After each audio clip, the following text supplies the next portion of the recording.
r/AskReddit, what is the most misunderstood concept in history? The most common textbook explanation for how airplane wings work is actually wrong. We are teaching generations of physicists and pilots a mechanism which has been disproven, and apparently even Einstein was taught and believed the disproved mechanism.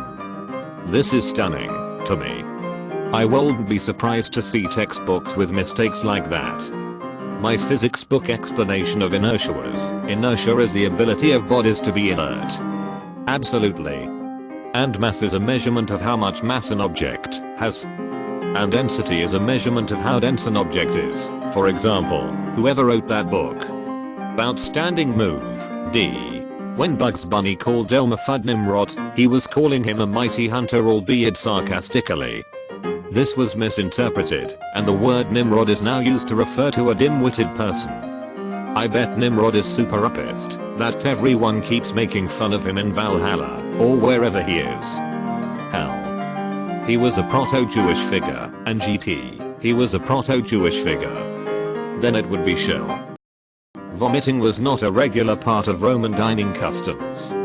The so-called *VOMITORIUM asterisk was an entranceway through which crowds entered and exited a stadium, not a special room used for purging food during meals.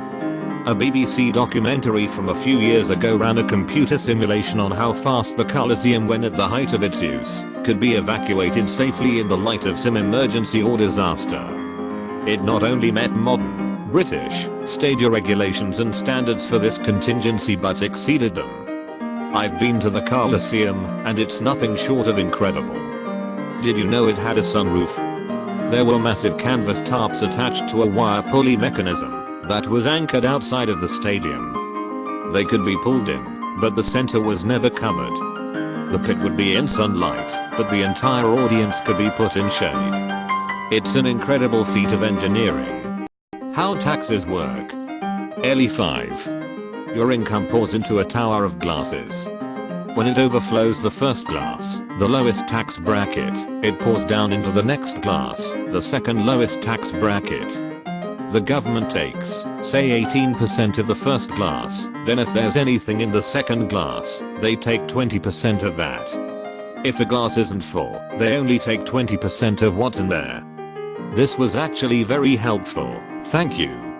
When people think about prehistory, they often think about naked hairy savages living in caves. In reality, talking about prehistory only means that it was before the oldest written report found, not the invention of the alphabet in and on itself. We don't know about that. It's not a singular period either. Anthropologists pretty much agree that the Cro-Magnon had a brain as developed as ours, and that if they were to grow up in modern civilization it would be pretty much impossible to see the difference. Anyway, people in the past, not stupid, not talking in grunts, maybe more advanced than you think.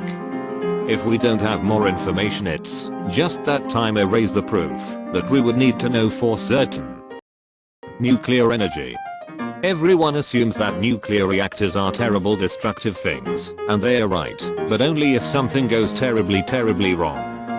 Out of 500 or so reactors out there, only 3 have ever failed. That's a less than 1% failure rate. And every meltdown has been caused by poor planning or human error.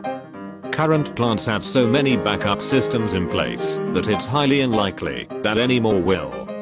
We are entering an energy crisis where fossil fuels will run out, and renewable sources like wind and solar just aren't advanced enough for us to solely rely on. Nuclear, on the other hand, makes a ton of energy in a very small area, and the tech is there.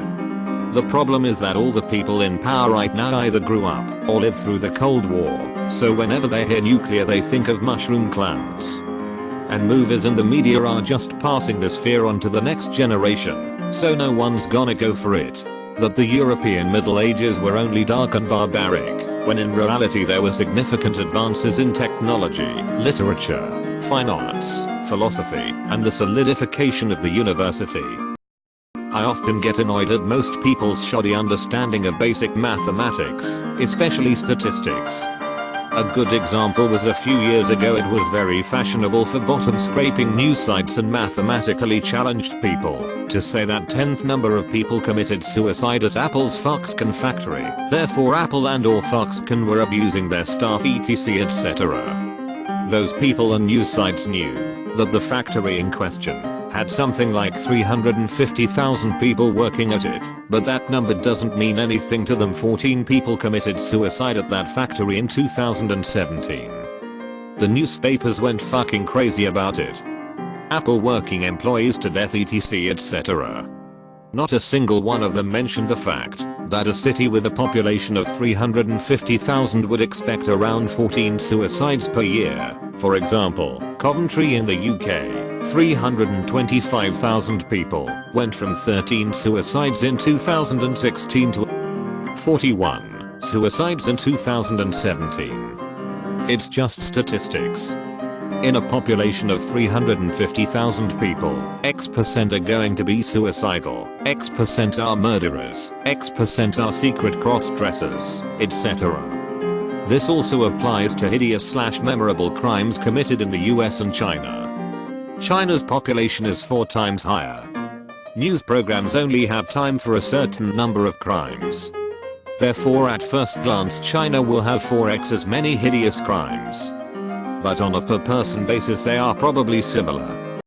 Almost certainly not most misunderstood.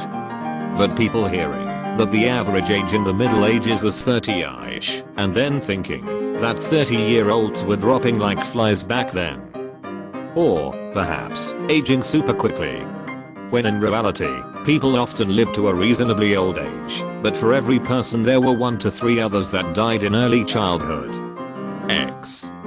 I'm going to calculate the average age right now using 2 60-year-olds and 2 3-year-olds. 60 plus 60 plus 3 plus 3 slash 4 equals 31.5. This is where the misconception stems from. Edit, forgot to divide by 4 as pointed out to me below this comment.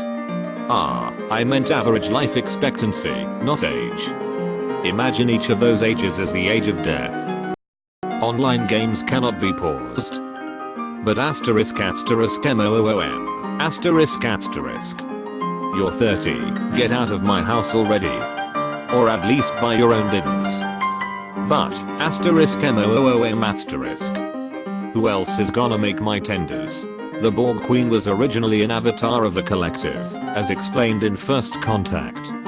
When you were talking to her you were talking directly with the entire collective at once, not some leader Borg.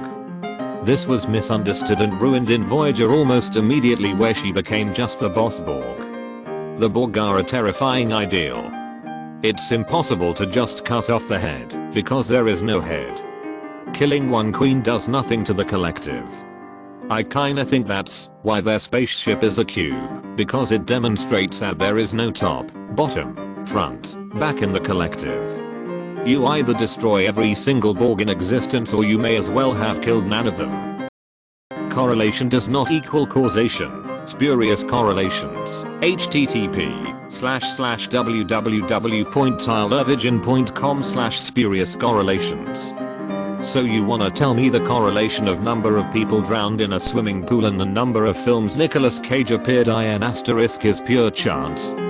Wake up sheeple, the data is right there. Correlation doesn't imply causation, but it does waggle its eyebrows suggestively and gesture furtively while mouthing look over there. https://xkcd.com/552/. Nero didn't start the Great Fire of Rome. Neither did he fiddle while Rome burned in the way it is interpreted. The historian Tacitus simply said that Nero was in Antium, 30 miles away, probably playing his lyre on stage, as unbeknownst to him Rome was on fire. It is likely that he aided attempts to stop the fire and help recovery. Historians generally believe that the fire was started by his political enemies who then blamed it on him. Honestly, most of what we know about Roman emperors is likely false, or at the very least exaggerated, seeing as it was written by people that hate them. Quite a lot of it probably is, yeah, but it's still fun to read Suetonius and laugh all the stupid shit, or be shocked by the fucked up shit. Survival of the fittest. It's not the strongest that survive, it's those that are best at adapting to their environment. Not even the strongest, just those more able to produce more offspring who are able to reproduce. If some trait allows you to live really long, but rarely reproduce or all your offspring die, that gene is going to be inherited by fewer individuals than the other guy who reproduces like mad and has healthy offspring but dies fast. Good example, Black Widow male. He's not gonna live a super long life, but his offspring are more likely to survive to reproduce because the mother is nourished enough to rear his genes. Actually, the Black Widow example is a common misconception too. The female will only tend to eat the male if she hasn't eaten, so males tend to select females that are fed. Or if the male is trapped in a laboratory cage where he can't escape, hence the misconception. Subscribe and ring the bell for more.